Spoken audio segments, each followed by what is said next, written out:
What is up, ladies and gentlemen, boys and girls? It's your boy Goblin, and today we're coming in with a hoot and a holler, baby. A true banger, if you will. Today's video, honestly, I don't know what I'm titling this yet. In my head, I was thinking, you know what? I'm just going to title this Watching My Homie Get Fondled, because that might get some clicks. But then I realized that might not fly with YouTube system. So whatever this title turns out to be, it's probably going to be interesting. But I hope you guys enjoy this video. Drop a like if you do. And also, real quick, before we dive into it, if you guys want to support me by downloading an app absolutely free and get some free in-app credit along the way, check out the cashback app Dosh. It is completely free to download, will never charge you for anything. It is a cashback app that actually gives you money back on day-to-day purchases at places like restaurants, stores, even online platforms. They'll give you a percentage of your purchases back when eligible. It's completely free of charge, and I actually get a free $5 when you download, and you get free in-app credit as well, so it benefits us both. Thank you all in advance for downloading. Love you guys. Without further ado, let's dive right into it. Now, this happened. Oh, also, another thing I want to mention, I'm doing a Twitter Q&A, and in the description, there's actually a link to my Twitter. For those of you guys who want to ask questions that could be featured in a Q&A video, go to my Twitter, scroll through my tweets, and find the Q&A tweet. I'll retweet it when this goes live so you guys can find it easily, and go ask me some questions, man.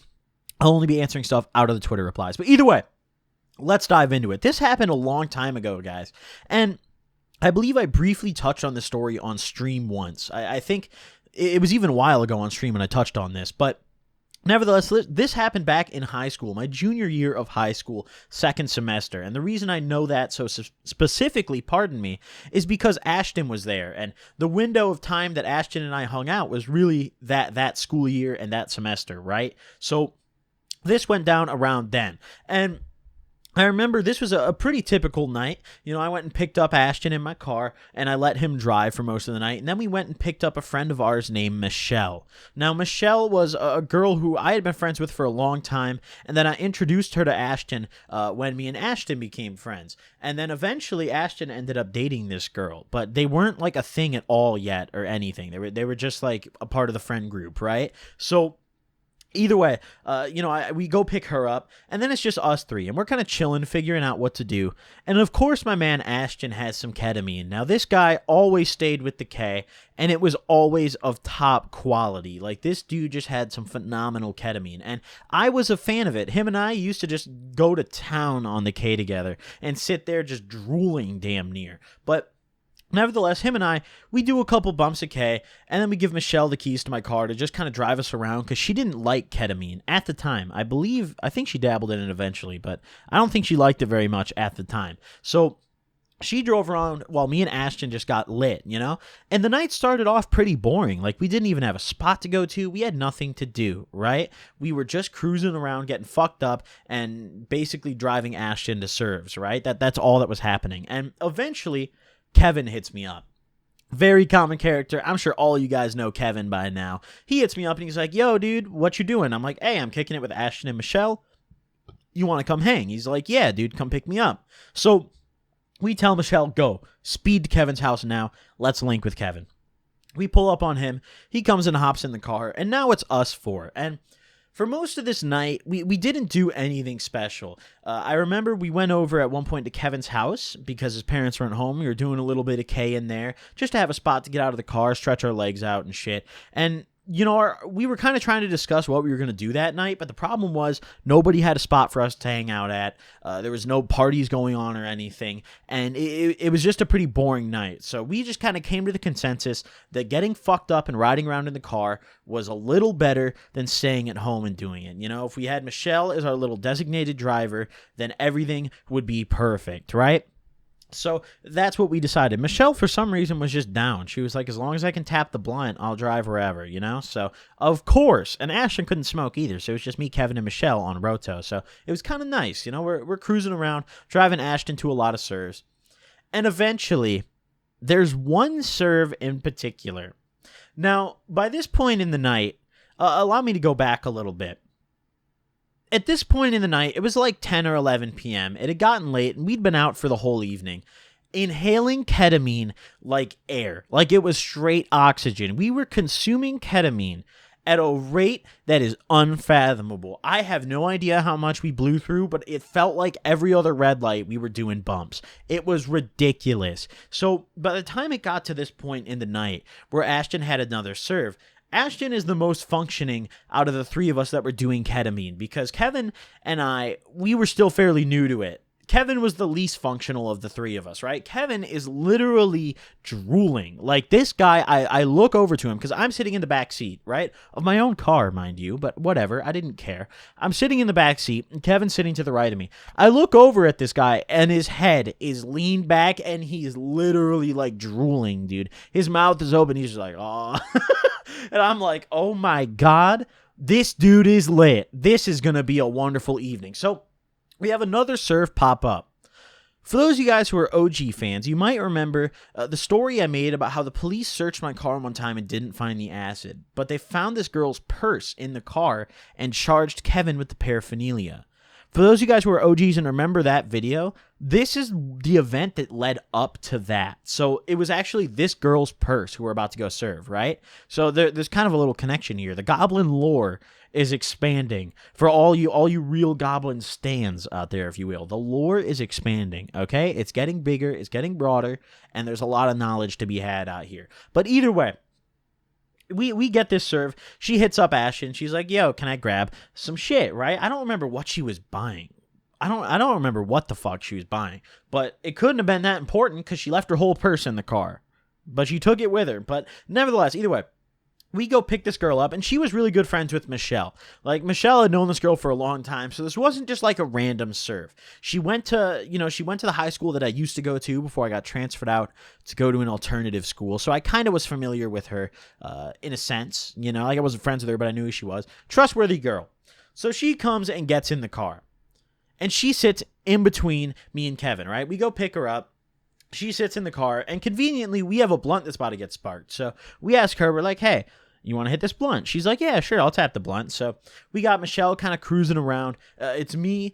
Kevin's not really smoking it. Like, he is, but, like, he's, like, one-tapping it and passing it back. Because this dude, for sure, had no impact from the weed. Like, but with how zooted Kevin was at this point, the weed did nothing. I know for a fact the weed was doing nothing to this guy. He was literally drooling, dude. He was drooling. He's, like, wet-lipping the blunt.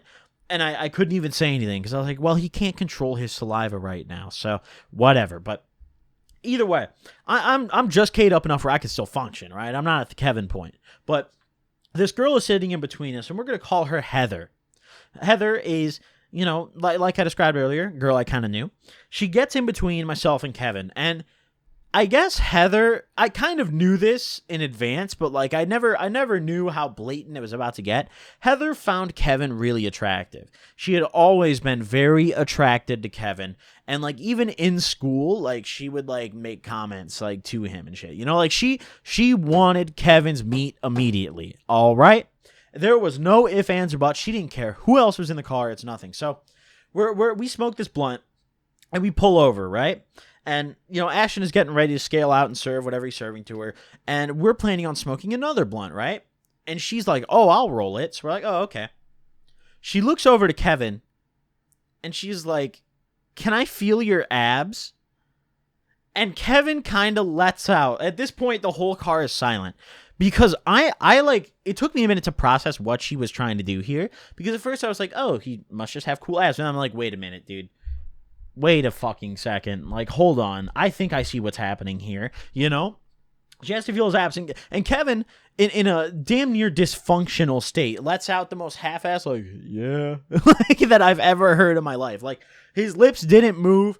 Nothing in his mouth moved. It was just like a sound that came out. It was like a, So I was like, okay. Well, I guess he said, yeah, So she's feeling his abs. She's rubbing really nicely on his ass. I'm talking like this was so weird because we're like, it wasn't as weird at the time because we were all fucked up in this car. Michelle being probably the only one who wasn't super fucked up in this car, right? So Michelle, of course, I remember her just being like, oh my God, like she's like, Heather, like she's rubbing on Kevin's abs. And Kevin just looks over at me with the most like dumbfounded face. Like not dumbfounded as in he's like shocked what's happening. Dumbfounded as in like he doesn't know what's happening. Like very, very just out of it face. She's rubbing on his ass, and Ashton turns around. And he immediately starts chanting. He goes, pull his cock out. Suck his dick. Pull his fucking dick out right now. And he's literally chanting this. He's literally pumping his fist and chanting, suck his dick. Suck his And I'm sitting here and I'm like, bro, no. I'm in the back seat. I'm not going to sit here and witness this, dude. I'm not going to be in close proximity. Oh, I just woke my cat up. I'm sorry. Oh, she's pissed, dude. I just woke my cat up. I slammed. I'm sorry, baby. Okay. All right. Either way. Ashton's literally chanting at this point for this girl to give Kevin a blowjob.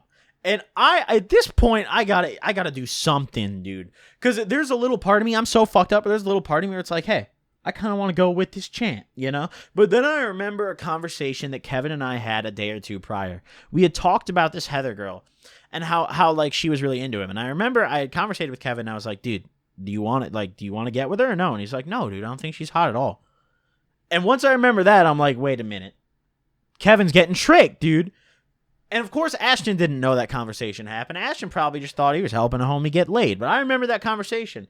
And I'm like, hey, now. And as soon as I kind of interjected, Michelle did the same thing. Because I think Michelle knew, like, hey, this is getting kind of weird, dude. Let's not have this happen. Because by the time we had, like, finished this conversation, like, all this took place and Ashton started chanting about his cock, her hands were getting dangerously close to going under the zipper. And I was like, okay, enough is enough. Get this chick the fuck out of the car, dude. So Ashton finally calms down. And I'm like, dude, Ashton, shut the fuck up.